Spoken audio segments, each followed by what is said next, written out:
Bueno chicos, vamos a continuar con la cuarta parte de esta clase de sistema endocrino. En esta clase vamos a hablar exclusivamente de adenohipófisis y de todas las hormonas que produce. Prolactina, GH, TSH, ACTH y gonadotrofinas, FSH y LH. Este es un esquema que yo ya les había mostrado, ¿sí? Que representa todas las hormonas sintetizadas por la adenohipófisis. Todas son vertidas al torrente sanguíneo, ¿sí? Y viajan a distancia, cada una a hacer efecto a una glándula en particular o a ciertos tejidos.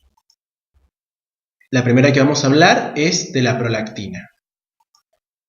Bien, la prolactina es la hormona encargada de sintetizar, o sea, de producir la leche en la glándula mamaria, ¿sí? La prolactina era un caso particular según su eje, como yo le mencioné en clases anteriores, porque su mecanismo de liberación es distinto. La prolactina no tiene directamente un factor liberador hipotalámico, sino que tiene un factor inhibidor hipotalámico, que era la dopamina. Entonces, la dopamina se encarga de inhibir tónicamente a la prolactina. ¿Qué significa tónico? Que es constante, que siempre hay inhibición. Entonces, como que la dopamina retiene constantemente a la prolactina, y cuando yo quiero liberar prolactina, lo que tengo que hacer es inhibir a la dopamina. Técnicamente a eso se le dice inhibir al inhibidor. Es como un juego de palabras, pero es así. Bien. El estímulo entonces para la liberación de prolactina es justamente, la succión del pezón en el momento del amamantamiento por parte del bebé. Esa succión viaja a través de estímulos neurológicos hacia el hipotálamo.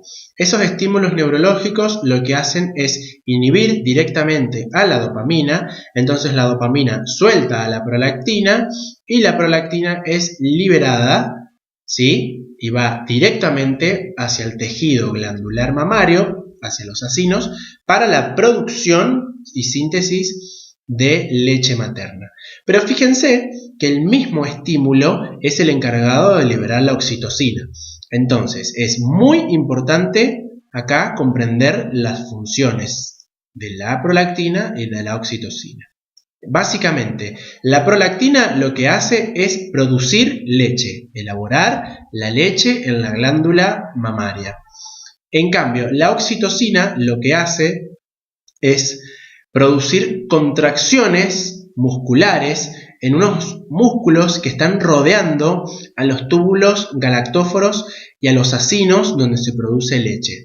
Entonces, la función de la oxitocina es contraer esos músculos que rodean a los acinos y a los túbulos para que la leche se eyecte, ¿sí? Entonces, la oxitocina tiene como función última un estímulo, producir función mecánica, por así decirlo.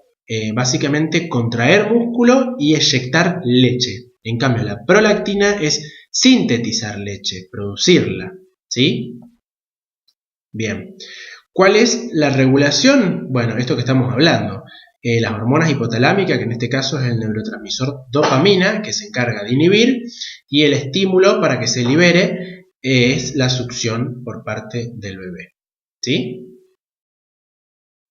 Bueno, esta es una imagen un poquito más ampliada para que puedan comprender el efecto, ¿sí? El juego de que la prolactina se produce en la adenohipófisis, la oxitocina en la neurohipófisis, ambas liberadas por el mismo estímulo. Prolactina sintetiza, oxitocina eyecta de manera mecánica por contracción mioepitelial de esos músculos, ¿sí? Recuerden que la prolactina es una proteína. El segundo eje que vamos a ver es el eje de la hormona de crecimiento, de la GH. La hormona de crecimiento, ¿sí? Al igual que el eje de la prolactina, como yo les dije en clases anteriores, son los únicos dos ejes que reciben un doble estímulo. Tienen un inhibidor y un estimulante. En el caso de la hormona de crecimiento, la GH o somatotrofina, tanto el inhibidor como el estimulante son producidos en el hipotálamo, ¿sí? El estimulante es la GHRH, como ya se los había mencionado, y el inhibidor es la somatostatina o GHRIH, ¿sí? La hormona de crecimiento, por dicho estímulo, entonces se encuentra, al igual que la prolactina, tónicamente inhibida, ¿sí? Una vez que se libera el liberador, se deja de inhibir y esta GH es liberada. La GH va a ir directo hacia el hígado y el hígado con ese estímulo va a ser encargado de producir somatomedinas. Las somatomedinas, que son proteínas, al igual que la GH, liberadas por el hígado, actúan directamente sobre todos los tejidos, principalmente músculo, huesos y adipocitos, para el estímulo de su desarrollo y estímulos más de tipo metabólicos en el adipocito, ¿sí? ¿Quiénes regulan esto? Obviamente las hormonas hipotalámicas. Ahora les voy a mostrar aquí, miren, un gráfico que es mucho más representativo, donde vemos al inhibidor, que es este, y al estimulante, que es este, GHRH y GHIH o somatostatina. Bien, este que se encuentra constantemente inhibiendo hacia la adenohipófisis la liberación de GH. Cuando yo quiero liberar GH, ¿sí? Dejo de inhibir con el inhibidor y estimulo al liberador. Bien, la GH llega directamente hacia el hígado, quien va a producir somatomedinas. Un ejemplo de somatomedinas es este que se denomina IGF-1, que significa factor de crecimiento insulínico o factor de crecimiento tipo insulínico tipo 1. Este factor, de manera por liberación indirecta, como pueden ver aquí, pero esta es la vía principal, va a ir directamente a estimular el crecimiento óseo, efectos viscerales y efectos metabólicos, como les decía recién, lipólisis, anabolismo proteico e hiperglucemia. Esto lo vamos a hablar después, pero es importante ya conocer que la GH es de tipo hiperglucemiante. Y lo que pueden ver aquí es el feedback, el mecanismo de retroalimentación que yo les expliqué en esa diapositiva en la primera clase, ¿sí? Si los niveles de GH están muy aumentados o están en valores ya superior a lo esperado, ese estímulo va a ser censado directamente en la adenohipófisis y en el hipotálamo para que se inhiba la liberación de GH y así mantener un correcto control metabólico. Esto, a modo de curiosidad, es una patología que se denomina acromegalia. Esta patología se produce por un exceso de liberación de GH, ¿sí? Se puede producir por tumores en la hipófisis que generan una excesiva liberación de GH y estos pacientes crecen muchísimo más de lo debido, ¿sí? Bueno, el tercer eje que vamos a ver es el eje tiroideo. Miren, esta es una representación muy gráfica del eje hipotálamo-hipófiso glandular, que fue lo que les expliqué en la primera clase. Por eso me parece tan importante poder representar en la cabeza ese esquema general, ¿sí? Van a ver que el factor liberador es la TRH, que se libera en los núcleos hipotalámicos, viaja por vía sanguínea hacia la adenohipófisis. En la adenohipófisis estimula la liberación de TSH y la TSH viaja por vía sanguínea directamente hacia la glándula tiroides para la liberación de T3 y T4. Eso que se representamos aquí es la retroalimentación negativa o feedback, que es el modo de regular este eje.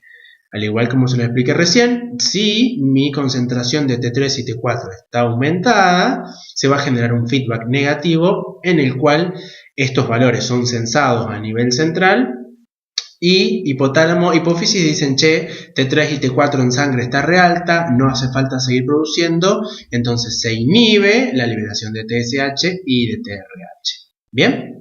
Bien, la TSH es una glucoproteína, o sea, una proteína o una molécula que está compuesta por una parte proteica y otra parte glucídica, ¿sí?